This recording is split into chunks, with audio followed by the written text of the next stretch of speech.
Seagulls were flying around the place. The ocean's breeze was a calm and collected one. Suddenly, a noise like a roar of engines was heard, appearing out of thin air.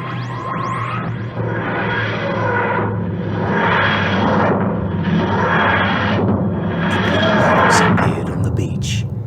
Stepping outside the object was a man wearing what appeared to be a black velvet jacket with a long opera cloak.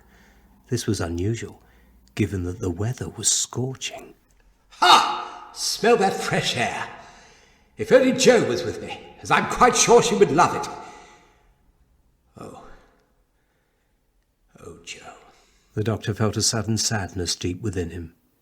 He remembered that Miss Grant had recently left him to marry her husband-to-be, Professor Clifford Jones. Well, I suppose, old chap, there's no point dwelling around here. Now, where on earth has that contact gone?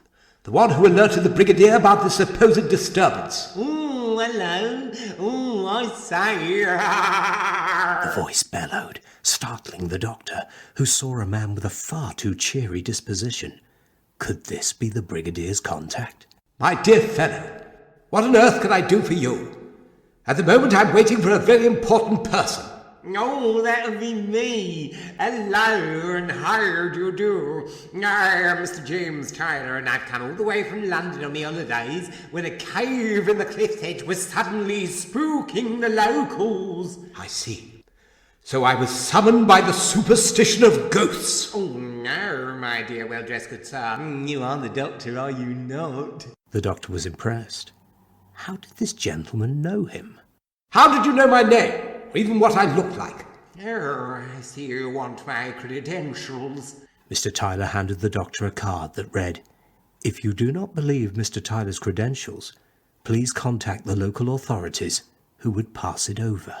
Oh, I was just enjoying a nice day when all I could hear were these terrible screams. One moment I was tanning oneself in the gorgeous sunshine. Then I saw these people fleeing from a cave with a horrible screech-like noise. Oh, I know, how dreadful. So you're telling me that I've been summoned here for no apparent reason? What arrant nonsense! I must get back to my laboratory in London post-haste. Wait. There's a reason why you were called. A mystery woman that appeared out of nowhere. Funny enough, in a similar-looking box to yours. She said she remembered meeting me before, but it was complicated. Her words, not mine. She went into the cave and said to pass this message on to you. Something you would know. Well, out with it, man. She said these words. What was it? Oh, I know. Exterminate. Good grief! You should have said that from the moment I had arrived. Is that important to you, this saying? Come on, man. We've not got a moment to lose.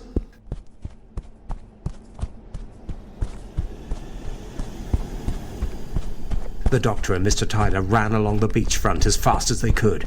They ran into the cave and stopped. The doctor pulled out a flashlight and then came to a sudden halt. The cave was flooded with seawater. He looked up and saw a woman running for her life, running from an all-too-familiar shape. The apparition filled the doctor with dread. A Dalek here? Good grief! Why weren't we informed sooner about this? It was running low on power. The extermination beams which screeched through the cave lacked accuracy and range. The blonde woman ran up to them. Hi, Mr. Tyler. Lovely to see you again. Oh, as much as I love being shot at by a half-dying Dalek. I'll explain later. Oh, and hi, me. Madam, what do you mean you are me? No time for explanations now. We need to get rid of this thing before it fully recharges. Scans of the other two tablets are detected. Both have the same heartbeats. It is the Doctor, and they both will be exterminated. Oh, wonderful.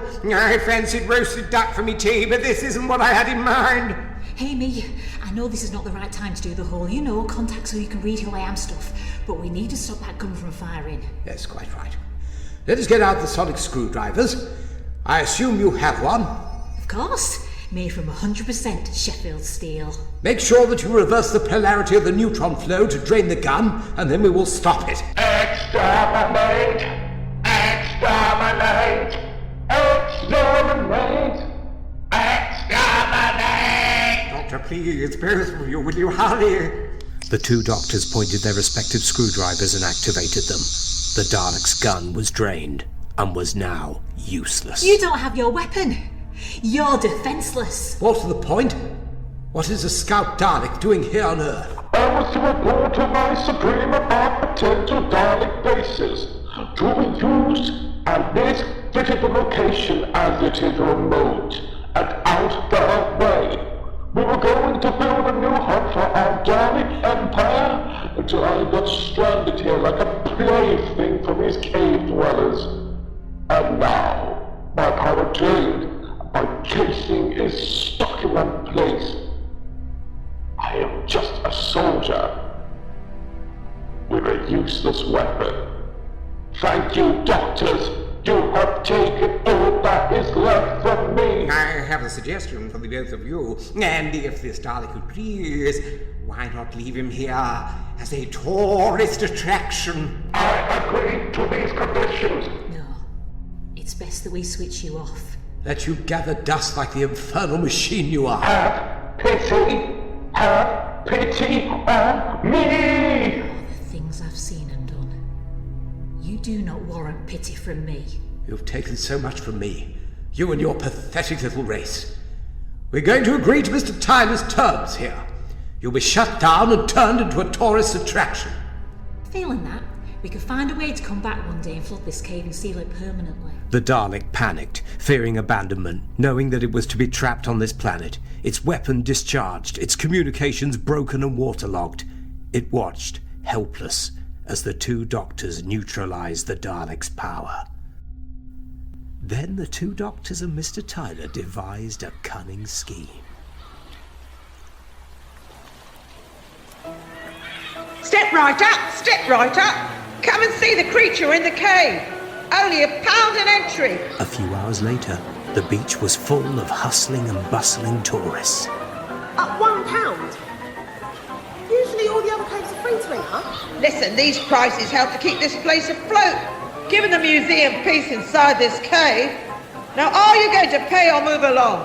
Fine. Here you go. Next time, I'm going to Blackpool Estate. The doctors and Mr. Tyler laughed. Oh, this was an experience. I'll say, you humans have turned anything into a tourist attraction. It would appear they do, my dear doctor. Right, it's time for goodbyes, I suppose. Yes, it is. I left Ryan, Yaz and Graham on the train in Devon and I promised to be back before we went for fish and chips. Returning from the beach, the doctors both came to their machines. Mr. Tyler, would you like to come back with me to Unit HQ? I can arrange a lift home for you. Oh, thank you, doctors, but no. I'd like to finish my holiday in peace. Well, you're going to love this next bit then. Bye, Mr. Tyler. Bye, me. Thank you, me. But we really must stay clear of these temporal time-space anomalies. Oh, fancy pants. Now I get why I used to call you that. Indeed. Goodbye. Yeah, doctors, where are you going? Those boxes are meant for police. And with a roar of the engines, the two doctors dematerialized, and off they went.